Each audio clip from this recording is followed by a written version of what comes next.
All right, I'm having some technical difficulties, so we're going to hack our way through this. My presenter, or my document camera, apparently doesn't take videos. It only takes stills. So I'm going to try to show you some solutions now. One of our example questions is number 22 from whatever chapter we're in, chapter 4. The question asks us to sketch a free body diagram of a baseball at the moment it is hit by the bat, and again after it has left the bat and is flying toward the outfield. Ignore air resistance. So for part A, I worked on the baseball, or rather the ball, free body diagram the moment it is hit. So I started with a sketch. This is not the free body diagram, but I wanted to visualize what was touching the ball and how the ball would be moving.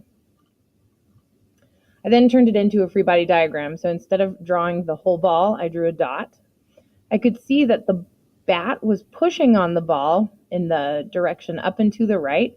So I drew a force up and to the right and indicated that it was the force of the bat on the ball.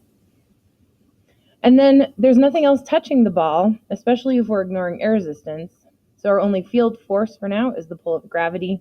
So I drew that straight down, assuming that the ground is below us in the picture. And I notated that as F subscript G, and then that's meaning the Earth exerting gravitational force on the ball. For part B, the ball is flying toward the outfield. So again, I drew a picture of the ball flying. I sort of tried to make the little lines indicating that it's flying to the right. And so I transferred that to a free body diagram. So instead of the ball, I draw a dot.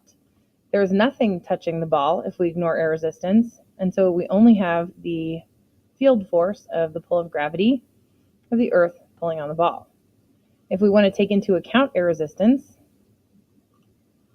then we need to include a force that indicates the air pushing on the ball, and air resistance and friction will always be opposite to the motion of an object. We haven't really discussed that yet, but for those of you who want to consider air resistance, there is a vector indicating the force of air resistance.